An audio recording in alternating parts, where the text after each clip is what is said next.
mriki.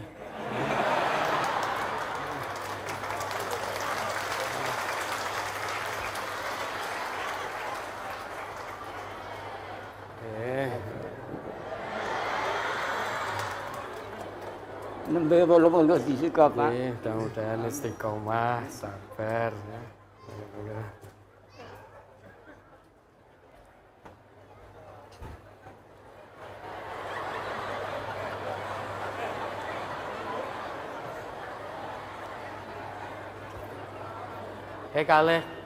Kalih Ustaz Ghazali, Ustaz Marjono, Ustaz Tekno mboten?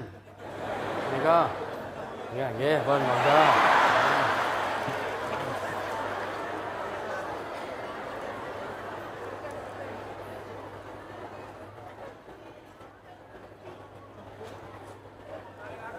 Alhamdulillah. Tasafahu yadhabil ghillu. Jabat tanganlah kalian, niscaya hilanglah ghil-ghil yang ada di antara kita. Cara menghilangkan ghil salah satunya dengan berjabat tangan. Wa tahadau tadhabis syahna'u. Saling memberilah kalian, niscaya hilang rasa permusuhan. Jadi kalau ada ghil di antara kita, jabat tangan. Jabat tangan itu senjata yang sangat ampuh bagi orang Islam untuk menghilangkan ghil. Jabat tangan yang terdorong karena iman. Yang dilakukan karena iman, karena saudara sesama muslim. Kalau ingin menghilangkan permusuhan antara kita, saling kirim hadiah, saling memberi. Nanti asyahna akan hilang. Permusuhan akan hilang, yang muncul adalah persaudaraan. Nggih, alhamdulillah ingkang nomor setunggal sampun saged pun tindakaken atas izin Allah dan ridhonipun. Ingkang nomor kalih beliaunipun Bapak Suryadi Kolomben nate dawuh kesemahipun. Nggih, laras. Betul ta? Iya. Garwanipun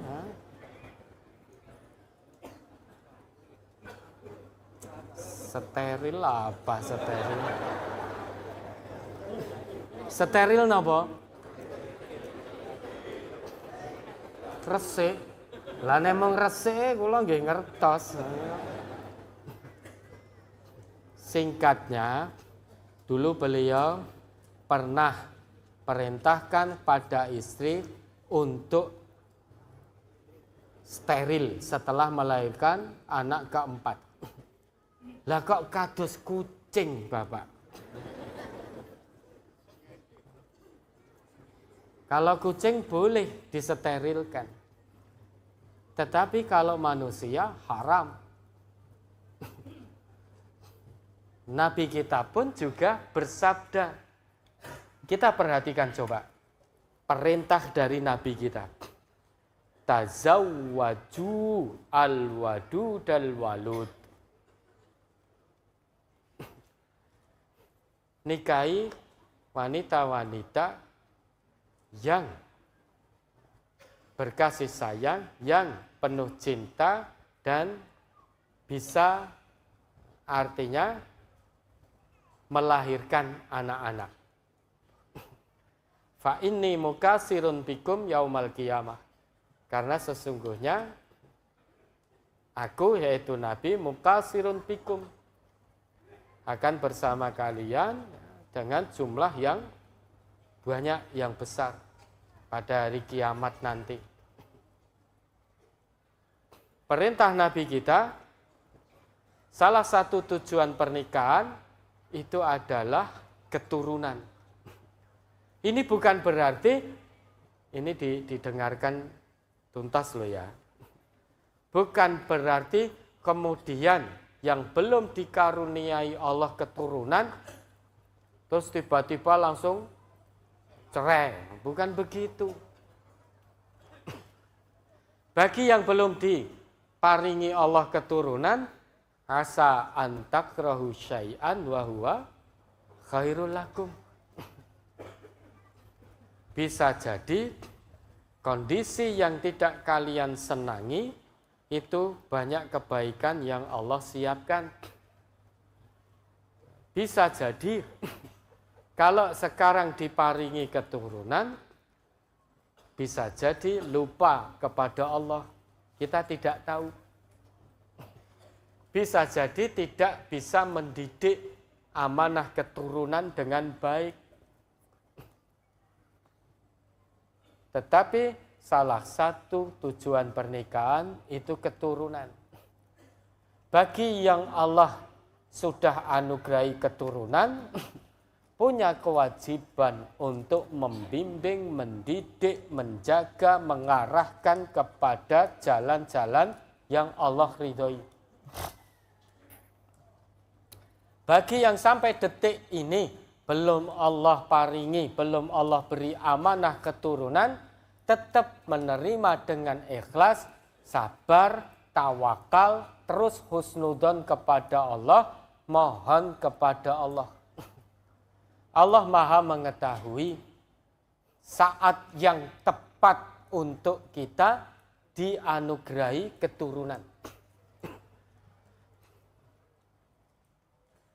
Allah paling mengetahui kapan waktunya yang tepat untuk kita diamanai keturunan. Lah tadi Pak Suryadi diamanai oleh Allah keturunan yang keempat kalinya. Kemudian sesudah itu disterilkan tanpa pertimbangan medis apapun. Mungkin pertimbangannya pada waktu itu karena didukani, ya toh? Didukani oleh manusia. Kenapa kok setiap kali pertemuan istrinya Pak Suryadi kok terdengar kabar mengandung? Pak Suryadi ini kok sregepen gitu loh.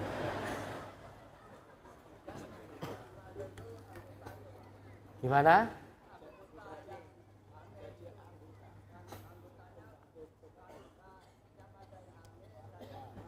Lagi, jenengan kan dimarahi. Kan yang hamil istri jenengan, tapi yang kena marah jenengan. Jane jenengan jawab waktu itu. Lah niki yang mengandung sanes kula kok. Pak Suryadi, jenengan ini kan sudah program 2 anak cukup. Kenapa jenengan kemempengan? Sehingga ini lahir yang keempat dah steril, akhirnya ketakutan. Atau pekewuh. Akhirnya mensterilkan istri. Sehingga memutuskan untuk tidak punya anak lagi. Kalau waktu itu panjenengan sampun pirsa, maka itu dosa. Nggih, karena waktu itu belum pirsa, belum ngaji, belum paham. Al-jahlu laisa fihi hukmun. Ketidaktahuan itu tidak terkena hukum. Maka bukan berarti terus alhamdulillah selamat, luwih becik urung ngerti, bukan begitu. Setelah sekarang ngaji menjadi tahu langkah apa yang harus Pak Suryadi lakukan. Mohon ampun kepada Allah dan ikuti perbuatan buruk itu dengan berbuat soleh sebanyak-banyaknya. Insya Allah, Allah itu Ghafurur Rahim. Maha pengampun, maha penyayang karena dulu belum tahu.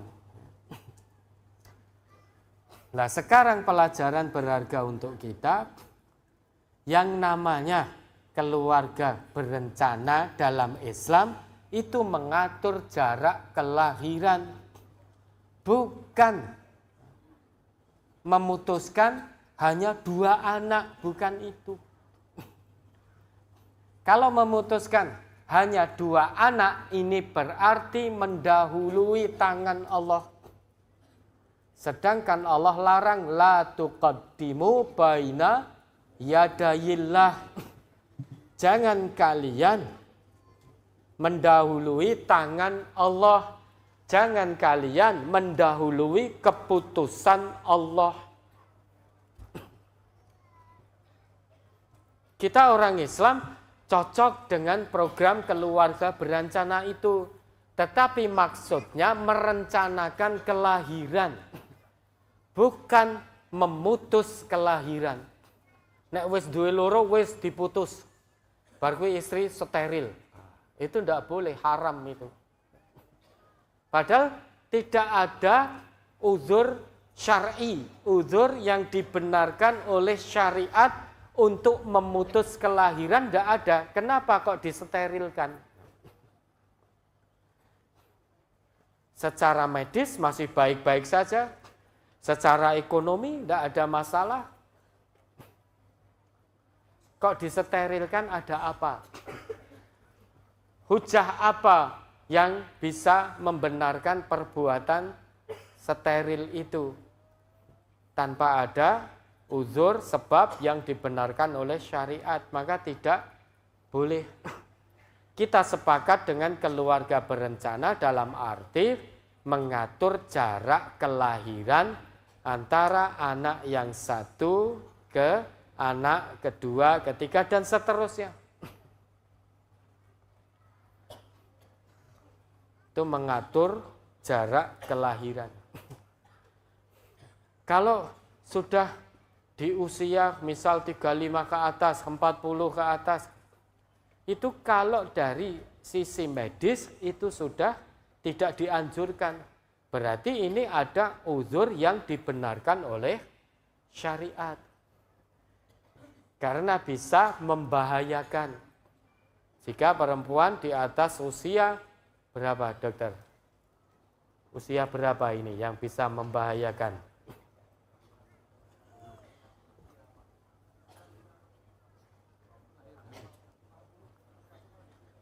Tergantung kondisi, tapi kalau sudah usia 40 ke atas, 50 itu sudah sangat tidak dianjurkan karena bisa membahayakan. Ini ada uzur yang dibenarkan oleh syariat. Selama tidak ada uzur itu, maka jangan diputus kelahiran.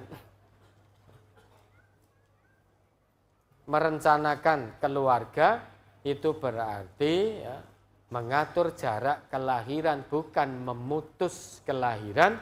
Sehingga kalau sudah 2 anak, wis ora duwe meneh. Nah, itu berarti mendahului keputusan Allah, itu tidak boleh. Nah, beliau tadi dulu belum pirsa.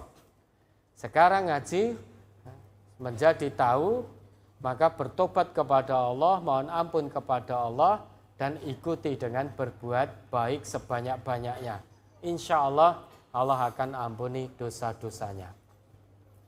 Ya, terus ada lagi? Penanya yang terakhir, mic nomor 6. Silakan. Nomor 6, mari. Bismillahirrahmanirrahim. Assalamualaikum warahmatullahi wabarakatuh. Waalaikumsalam warahmatullahi wabarakatuh. Mohon izin matur Ustadz. Nggih.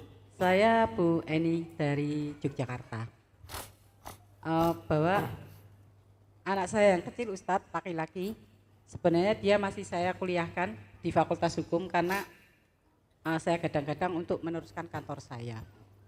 Tapi dia ternyata lebih memilih untuk berwira swasta Ustadz.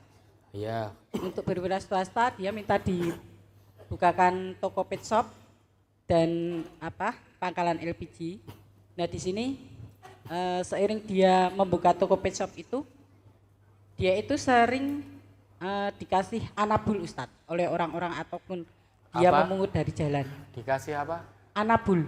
Apa anabul itu kucing Ustadz. anak bulu maksudnya. Anak bulu itu kucing. Oh ya, ada Kucing. apa? Iya. Nah, di sini anak bulu anak saya itu ada banyak sekali, Ustaz. Ada yang keturunan, ada yang lokal begitu. Nah, dari dia merawat yang sakit-sakitan atau dikasih orang, kemudian dia rawat, dia periksakan ke dokter, dan akhirnya anak bulu itu menjadi anak bulu yang sehat dan tumbuh kembangnya juga baik sekali.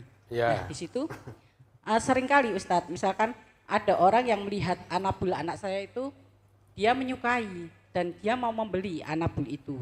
Tapi di sini anak saya mempunyai suatu pemahaman bahwa untuk memperjualkan anak bulu itu, menurut anak saya yang dipahami oleh anak saya itu adalah itu tidak diperbolehkan.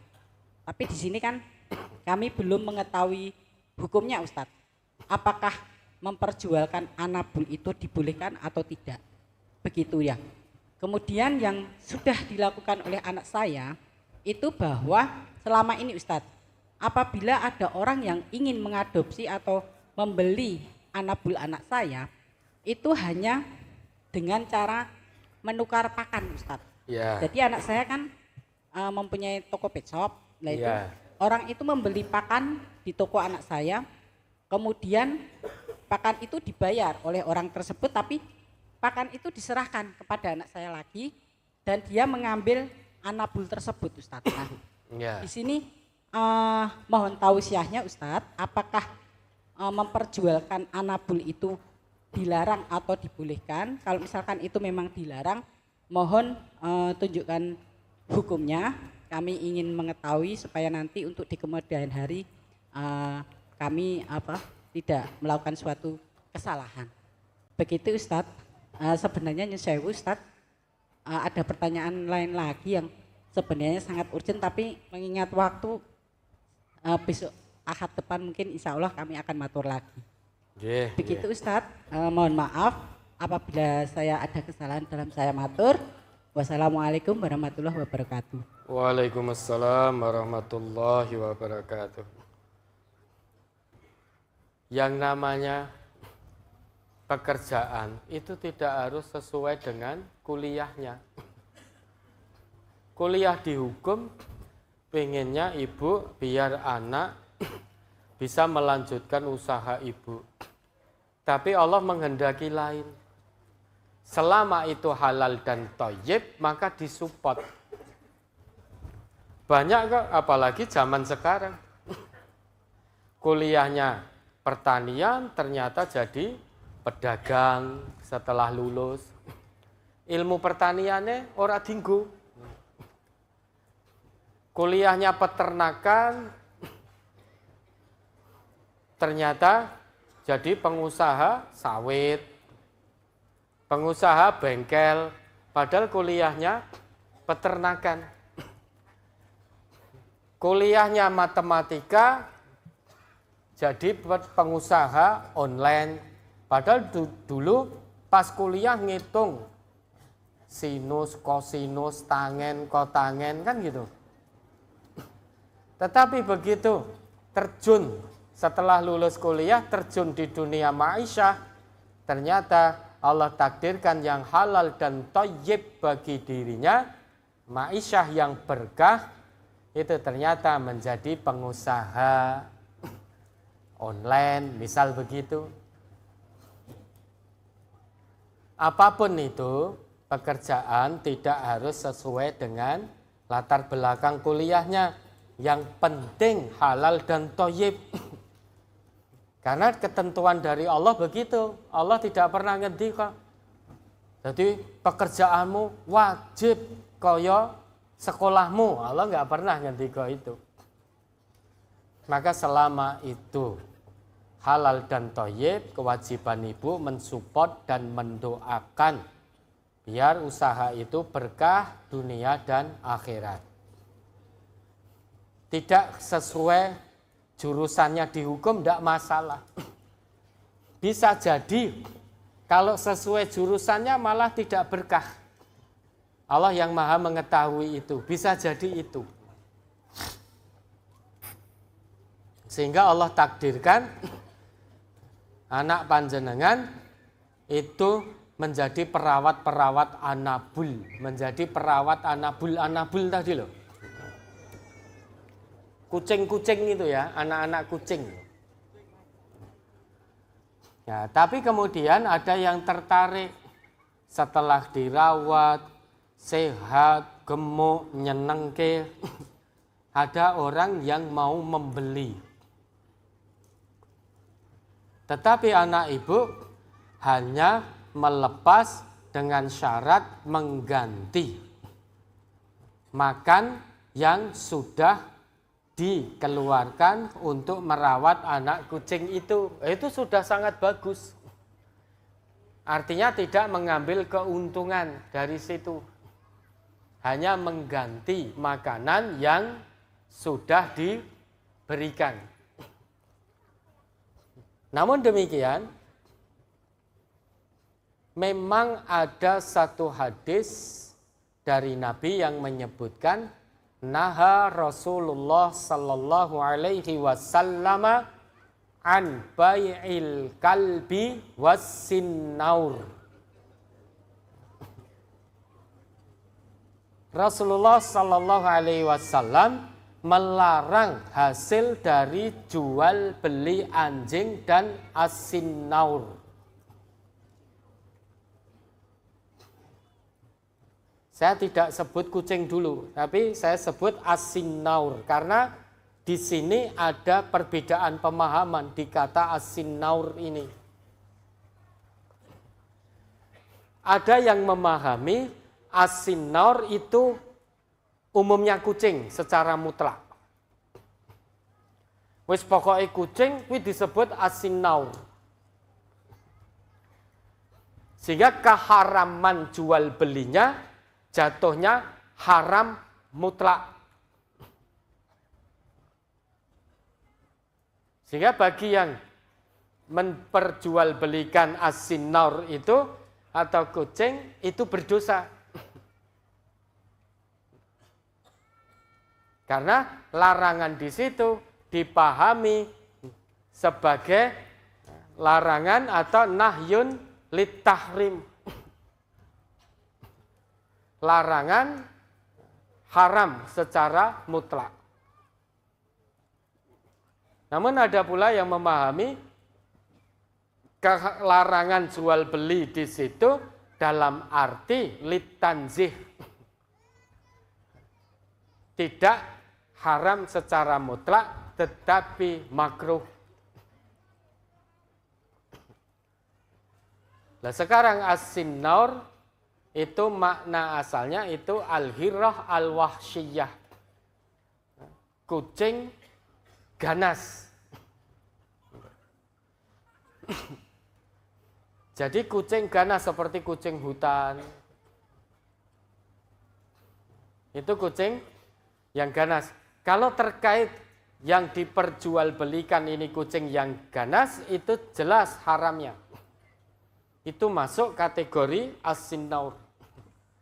Tetapi sekarang kalau yang dijual itu kucing rumahan, kucing yang jinak, maka di situ ada perbedaan pemahaman. Ada yang mengharamkan secara mutlak, asal itu kucing tidak boleh untuk diperjualbelikan. Karena Nabi juga ngendika, naha Rasulullah an bai'il hirrah. Selain beliau ngendika an bai'is sinnaur, beliau juga ngendika an bai'il hirrah. Hirrah itu kucing yang jinak. Makanya sahabat Nabi kan ada yang disebut Abu Hurairah. Nah dari situ maka ada yang mengambil pemahaman itu haramnya larangan itu larangan litahrim, larangan sebagai pengharaman. Maka yang memperjualbelikan itu berdosa karena melanggar keharaman itu. Ada pula yang mengambil pemahaman larangan itu tidak sampai ke haram mutlak jatuhnya. tapi hanya litanzih, jatuhnya makruh. Sehingga kalau kita mengatakan wah itu haram, dosa, itu juga tidak pas. Tentu ada sebab-sebabnya. Kalau berdasar hadis Nabi tadi memang ada as-sinnaur, ada al-hirrah. Namun para ulama berbeda pemahaman di situ. Ada kucing secara mutlak haram, sehingga yang jual beli kucing berdosa karena mengambil pemahaman yang haram. Ada yang itu makruh. Makruh artinya masih bisa memperjualbelikan kucing itu, tetapi itu tidak dianjurkan. Tetapi andai kata dia memperjualbelikan, la haraj, tidak mengapa, tetapi tidak dianjurkan untuk ma'isyah.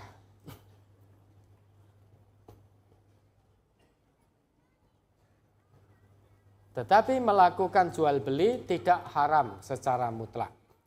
Hanya saja tidak dianjurkan untuk berma'isyah.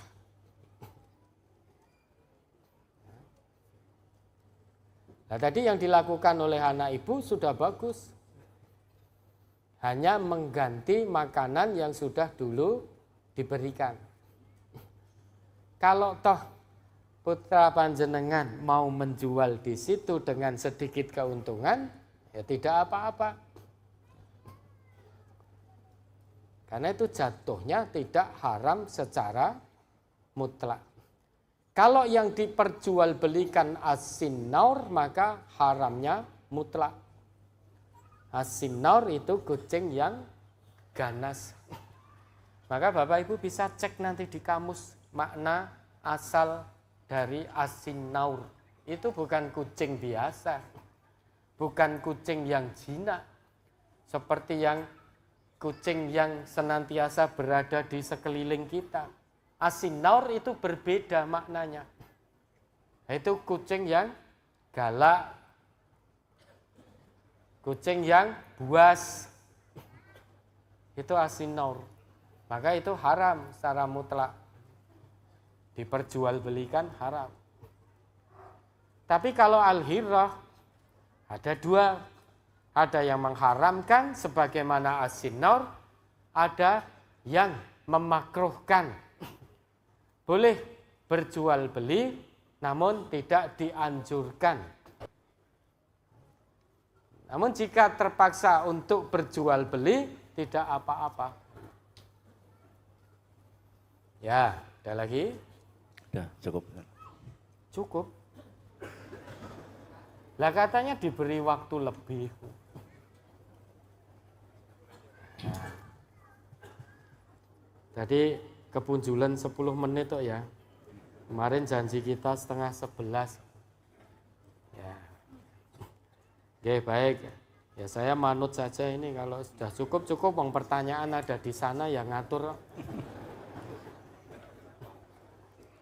Ya baik, mari sebelum diakhiri ada yang perlu disampaikan. Ada permohonan doa bagi saudara kita yang sakit, Ibu Suyatmi, Karanggede 1, Ibu Saringatun, Ibu Jaina dan Ibu Ngadimin, Pulanada 1, Ibu Parmi Jumapolo, Bapak Kasengat, Bapak Suparmin, Ibu Nunung, Ibu Sami, Sidoarjo 4, Bapak Mustaja, Bapak Sutiman dan Bapak Sarno dari Masaran, Ibu Mariam dan Bapak Maman, Jogonalan, Ibu Sri Suharti Ngerampal 2, Bapak Imam Syafi'i Pacitan, Ibu Panira, Mbah Satinem dan Mbah Yatin Padas, anak Umu, yakni putrinya Bapak Rahmat Madiun, Bapak Samto, Bapak Joko Setio, Randu Dongkal, Bapak Sutarno Jaten 4, Bapak Ahmad Robani Modal 82, Bu Harti, Adik Irina, Adik Wimala dan Adik Aram Grobogan, Saudara Aziz, Bapak Darmuji, Bapak Wajiran, Bapak Kasmo, Bu Rini Taufik, Bu Parwanto, Bu Suharti Supeno dari Cepu, dan Ibu Sri Suharmini Ambar Sularno dari Solo. Semuanya sakit, mohon doanya. Mari kita doakan. Allahumma shfihim, Allahumma shfihim, Allahumma shfihim. Ya, mudah-mudahan tetap sabar dan menjadi kafaroh Bapak Ibu semuanya. Terus? Kemudian permohonan doa atas meninggalnya Ibu Susamsi Lamongan, Ibu Kusniah Banjarnegara, Ibu Suyetno Meru 1, Ibu Sumarni Gundang 3, Bapak Tusiman Mojo 84, Bapak Wiro Sudarmo Wonosari, Bapak Sugiat Surakarta, Bapak Zulfaton Suropati dari Sapuran Wonosobo,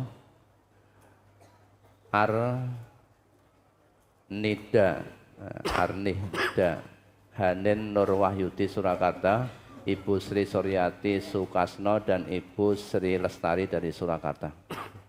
Mohon doanya. Mari kita doakan. Allahumma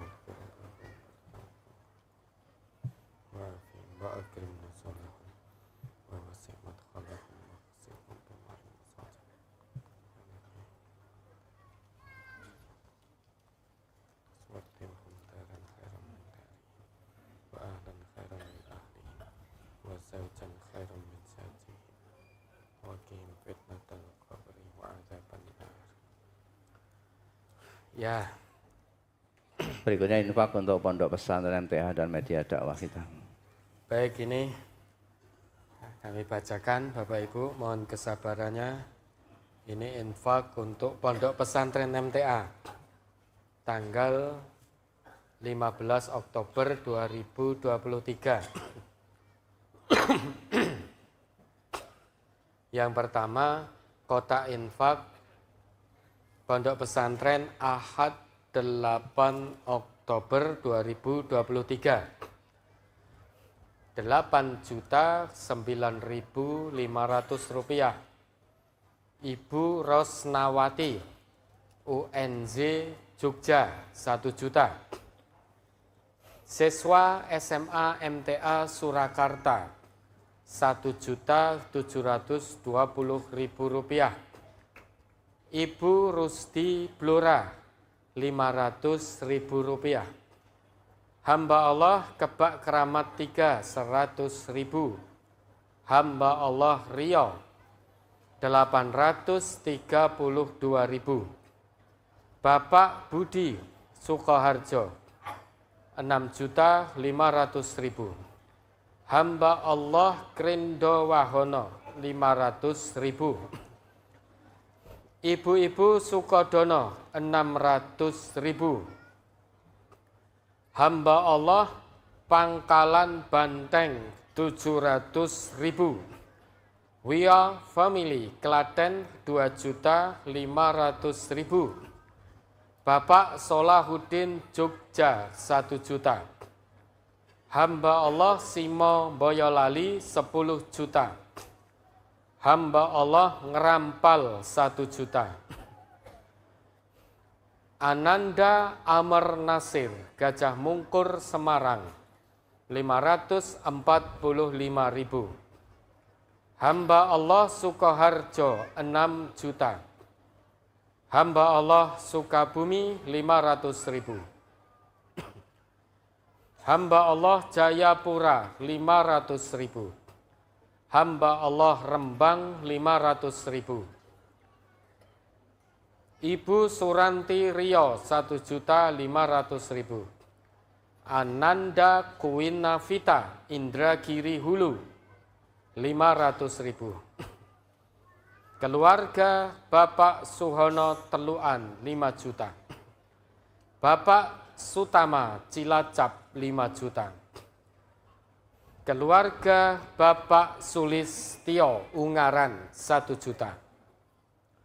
Hamba Allah Pelupuh 5 1 juta. Ibu-ibu Jebres 1 250.000. Ibu Mul Delanggu 1 500.000. Hamba Allah Semin Gunung Kidul 1 juta. Hamba Allah Jember 5 juta. Ibu Parni Purwo Suman 3 juta. Ibu Sunarti Ujung Batu Lampung 2 juta. Hamba Allah Tanggamus 200.000. Hamba Allah Juwiring 2 875.000. Hamba Allah Mijen Demak 2 juta. Hamba Allah Sebayu Sleman 500.000. Keluarga Ibu Nanik Pedurungan 1 gelang emas 7,1 gram. Total infak untuk Pondok Pesantren MTA hari ini 72.331.500 rupiah. 72.331.500 rupiah ditambah 1 gelang emas seberat 7,1 gram. Kemudian berikutnya ini ada infak juga untuk media dakwah kita, Radio TV, tanggal 15 Oktober 2023. Yang pertama, kotak infak radio dan TV, Ahad 8 Oktober 2023. 2.307.000 rupiah. Ibu Rusdi Blora 750.000. Keluarga Bapak Widya Ponorogo 4.500.000. Ibu-ibu Pelupuh 105.000. Hamba Allah Prambanan 75.000. Bapak Budi Sukoharjo 1.100.000.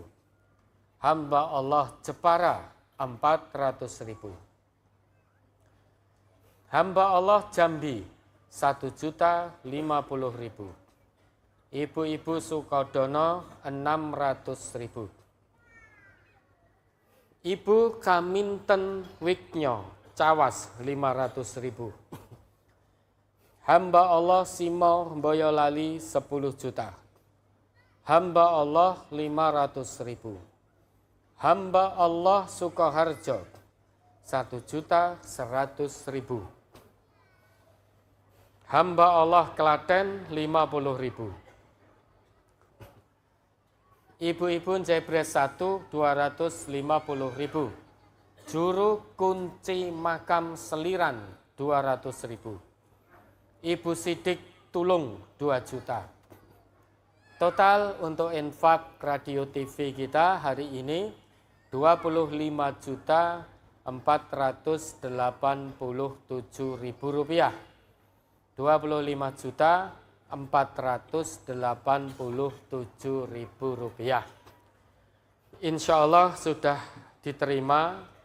Jazakumullah khairan katsira, dan insya Allah disalurkan sesuai dengan amanah dari Bapak, Ibu, saudara dan saudari serta adik-adik semuanya.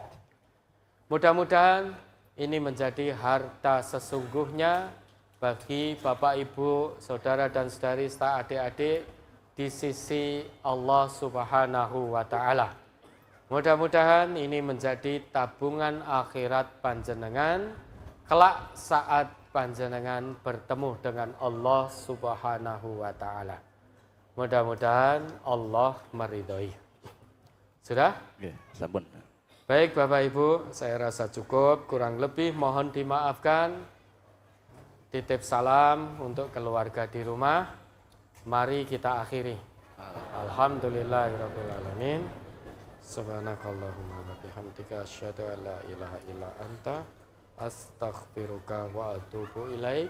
Wassalamualaikum warahmatullahi wabarakatuh.